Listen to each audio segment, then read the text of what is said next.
A presidência brasileira do G20, o grupo formado pelos ministros de Finanças e chefe dos bancos centrais das 19 maiores economias do mundo, mais a União Africana e a União Europeia, terá a dura tarefa de recuperar a importância da entidade.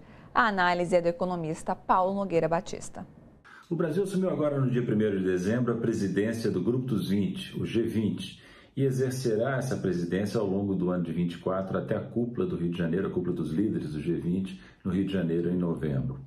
O que é esse G20, esse Grupo dos 20? É um grupo de coordenação que inclui as 19 principais economias do mundo, mais a União Europeia. Das principais economias do mundo, a única que não faz parte do G20 é a Nigéria. E agora na cúpula, na presidência indiana do G20, no ano de 2023, entrou a União Africana. Então, na verdade, o G20 já é o G21, porque inclui mais uma cadeira merecidamente para a União Africana. Mas o que acontece nesse grupo? Desde 2008, ele é declarado como o principal foro entre os principais países para cooperação, sobretudo em assuntos econômico-financeiros. Eu acompanhei esse processo como delegado brasileiro de 2008 até 2015. Depois que deixei o processo, procurei continuar acompanhando de fora. O que se pode dizer do G20? Ele foi muito importante nos anos iniciais. Ele foi transformado em foro de líderes em 2008 por ocasião da crise financeira que atingiu o sistema dos Estados Unidos e da Europa nos anos de 2008 e 2009. Nesse período ele foi muito importante, 2008, 2009, 2010, até a presidência da França em 2011. Depois, a partir de 2012, começando com a presidência mexicana, esse grupo dos 20 se esvaziou. Ficou cada vez maior em termos de número de atividades, grupos de trabalho, áreas cobertas, mas cada vez menos relevante, tratando de assuntos em termos apenas genéricos ou tratando de uma série de assuntos secundários. Por exemplo, a cúpula da Índia em 2023, na minha opinião, foi um fiasco. Produziu pouco resultado concreto.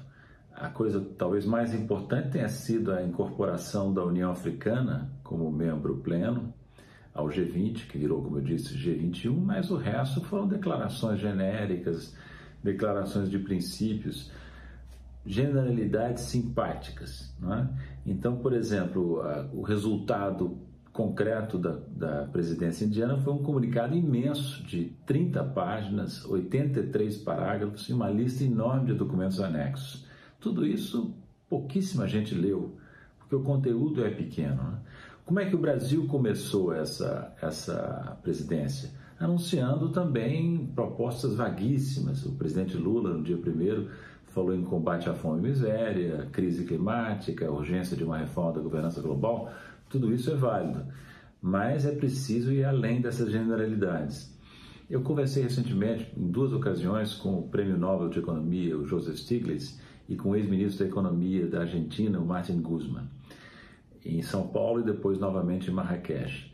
Nós discutimos sobre o G20 e o Stiglitz disse exatamente isso, que é preciso que a presidência brasileira consiga ir além das platitudes, foi a expressão que ele usou. E na conversa surgiu eu tive a ideia de que a presidência brasileira formasse um grupo de especialistas de alto nível, que poderia incluir o Stiglitz como presidente, o Martin Guzman e outros grandes especialistas internacionais, para auxiliar a presidência brasileira do G20 a dar conteúdo concreto a várias propostas, né? Eu levei essa ideia ao ministro Haddad, que iria falar com o presidente, e eu espero que essa ideia vingue, porque daria mais substância à atuação brasileira como presidente do G20, né? Esse grupo, como eu disse, sofre gigantismo, né? Ele tem o quê? Ele tem uma série de trabalhos, de reuniões, de grupos de reunião, de grupos de trabalho nas mais variadas áreas, produzindo resultados de validade pequena ou duvidosa, né? Gasta-se um tempo enorme, um dinheiro na organização desses grupos de trabalho, dessas trilhas de discussão, viagens que só interessam provavelmente aos participantes diretos nessas questões, e o resultado pequeno ou nada, como foi de novo na presidência da Índia, né? Isso é grave porque a equipe brasileira nos ministérios é rala, é pequena. se tem, sei lá, meia dúzia de burocratas no Ministério da Fazenda, meia dúzia de burocratas no Itamaraty, pouca gente e gente sobrecarregada por esse gigantismo que o G20 assumiu, né? Então seria muito melhor focar em alguns grandes temas, convocando especialistas internacionais.